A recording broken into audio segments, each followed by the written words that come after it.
As they approached Jerusalem and came to Bethphage on the Mount of Olives, Jesus sent 2 disciples, saying to them, "Go to the village ahead of you, and at once you will find a donkey tied there with her colt by her. Untie them and bring them to me.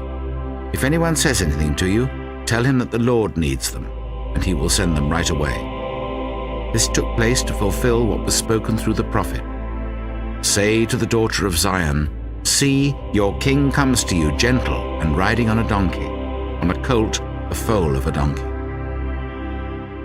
The disciples went and did as Jesus had instructed them. They brought the donkey and the colt, placed their cloaks on them, and Jesus sat on them. A very large crowd spread their cloaks on the road, while others cut branches from the trees and spread them on the road. Crowds that went ahead of him and those that followed shouted, "Hosanna to the Son of David!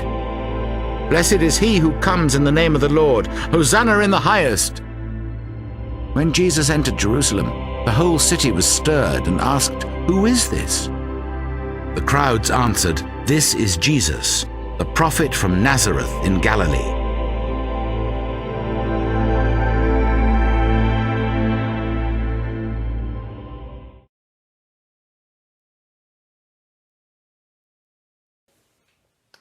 A message that Carole prepared for Palm Sunday.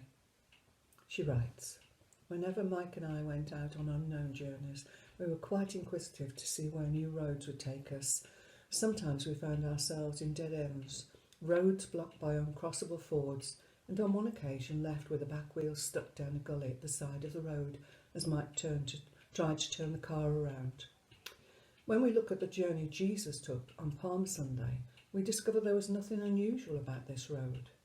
The entrance into Jerusalem was familiar to most people once you reach Bethany. They would turn around the Mount of Olives, and from this point, the panoramic view of Jerusalem could be seen.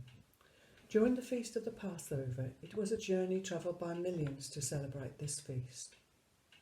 It was a road that was familiar to Jesus, as his parents had brought him from a lad to share in this celebration. It was a road of pilgrimage for many people who came to see the spectacular temple and the towering gates of that city. On Palm Sunday, as Jesus entered Jerusalem, the road was known and didn't change, but the journey of Palm Sunday would be completely different. The disciples knew the road, but Jesus knew the journey. He knew how it would begin and how it would end. From the same lips, the ones who shouted, "Hosanna, blessed is he who comes in the name of the King," would be shouting, "Crucify," which means Lord, save us. Yet he was still prepared to move forward along this journey as King, Lord and Lamb. As we journey with him, we have the opportunity to see Jesus in action, aware of the fact that Jesus knew the journey. He endured this road for our salvation in humility. Friends, we all walk unknown paths, especially the one we are all experiencing now with coronavirus. On Palm Sunday, we see 2 groups of people. The people in front laying palm branches and cloaks before him to give him honour and praise, and the ones following him singing his praises. Whether we are in the group in front of Jesus or the group following behind, what is most important is that we stay near him, remembering we may be travelling down an unknown path, but Jesus knows the journey. Therefore, let us keep our eyes upon him.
astray.